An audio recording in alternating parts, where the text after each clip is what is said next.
I have a confession. I'm utterly addicted to this thing. I'm utterly addicted to this thing. I'm utterly addicted to this thing. I'm utterly addicted to this thing.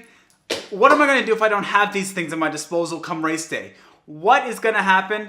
I have absolutely no clue, but I do know last week was my worst nightmare come true. I had to live without my trainer and my watch, the two biggest things that I need or think that I need to succeed in triathlon, and damn, was that ever tough. But let's sit down and talk about how I survived last week, all my training for last week. Let's just do a little catch up.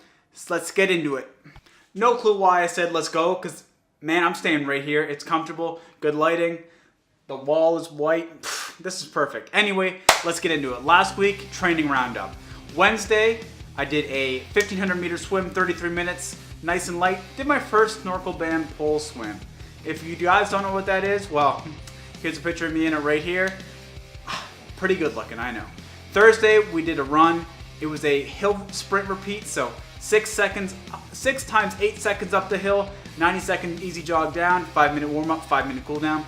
Felt nice. Friday, we did a 2200 meter swim, 52 minutes. Again, a lot of snorkel band pull. We also did a little bit of kicking. If anyone who's not a swimmer turns triathlete, you know kicking is the worst thing since before they had sliced bread. I don't know what was bad back then, but I don't know what I do without sliced bread. Saturday, we did a bike. We did a slightly under race pace, roughly 10% under at race pace, and then 10% over race pace for majority of the ride. Did 81K in 2 hours 40, not the fastest. Skipped an interval. I hated myself for that, but hey, what can you do? Talk a little about that in a second. Sunday, we did the long run at 10 seconds below race pace and 10 seconds above race pace for the other half. Felt awesome. That is a success story for this week, and we'll get into that in just 1 second. That's the training roundup. Let's get into how it went. So as I said, training went pretty well last week. I feel moderately okay about it all. Swimming is definitely getting better. I'm spending more time in the pool, and man, does it ever show. I'm starting to get a rhythm when I stroke. Still kind of probably look like I have no clue what I'm doing, because I don't. Just flip-flopping around in there, split-splashing, having a good old time. The biking, that's where things took a turn for the worse. So as I mentioned in the intro, my trainer broke. Tuesday was supposed to be an intense run, that's why I didn't an intense bike. As you could probably tell from before, I didn't mention anything Monday, Tuesday. Monday was just a nice light recovery. Tuesday was meant to be an intense bike, but no trainer. Went to go get on, no power. So what am I to do? I don't have a trainer, it was snowing outside. To be honest, I did nothing. I didn't bike that day. Really disappointed that I didn't, but I felt there was nothing I could do. I felt that without the trainer, there's absolutely no point in getting on the saddle. It's just, to me, it was a wasted workout, not structured, not getting positive feedback from the numbers, not getting that beautiful world of Zwift. Just nothing about it seemed appealing. So I decided to just totally skip that day. What can you do? But there's a flip side to that coin for this one. Because later on that week, got in contact with Wahoo, who got me in contact with Live to Play Sports, I think it's called, who got in contact with my local bike shop in Truro, Hub Cycle. They hooked me up with a new trainer on Friday, so Saturday was bang on, did my long ride, amazing. Big thank you to Bruce and Daisy for hooking that up. The running was amazing. So again, I didn't have my watch. I didn't know what I was gonna do. I thought there's no point to run because I couldn't have my pace, heart rate, my stride power meter for the pacing. I mentioned that before in my video last week that the stride power meter, honestly, it's amazing for pacing, and I've gotten used to it. I am becoming dependent on technology, something I really do not want to be, but well, it is what it is. But last week was a rude awakener because come race day, we may not have these things. We may have forgotten to charge our batteries. We may lose our watch in the swim. That would be an expensive loss, but it could happen. You don't know. There could be a Sharkeisha waiting in the water and bite your hand off with your watch. You're not gonna wanna quit. You paid all that money to be there. You're gonna do that race one-handed.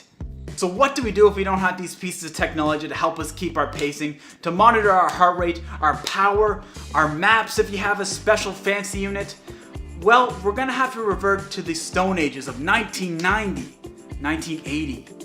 dare I say, 1970. These people didn't have the luxuries that we have. I'm sure they had something like a GPS watch, maybe, to keep their pacing, their distance. If they were fancy that day, maybe even a heart rate monitor.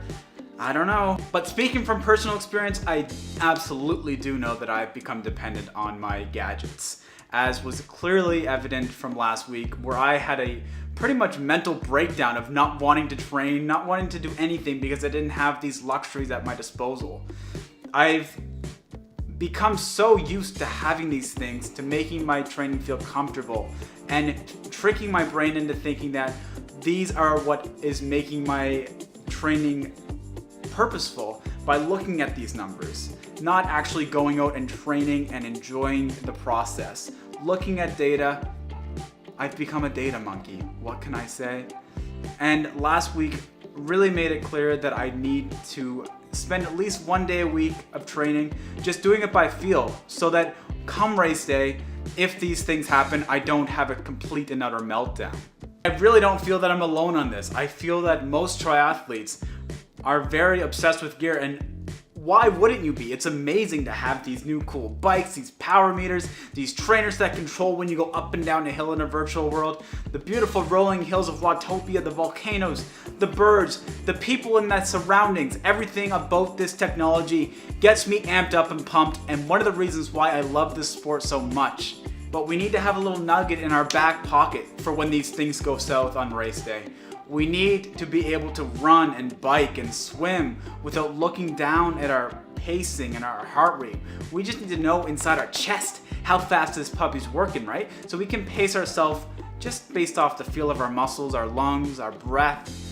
We do need to get back in touch with that side of our things, and I think we will all become better athletes because of it. So with that, I want to challenge you all to go out next week or whenever you feel comfortable and do a training session without any of your gadgets. Just do it based off your feel. Have a heart rate monitor on and don't look down at it. But when you get back to your house, analyze the data and just see how well you gauged yourself. Did you go too hard? Were you going too easy? Was it just right? The more you do this, the more familiar you'll be with your body, and the better you'll be able to read the signals coming from within. You don't need to be looking at a number because you know you better than that gadget knows you. And we just need to get back in touch with that side of things. If you enjoyed this video, hit that like button. If you didn't, if you hated me, let me know in the comments and hit that dislike button. But if you want to see more of me, hit that subscribe button. Follow along on this journey we're taking. I'll see you on the next one.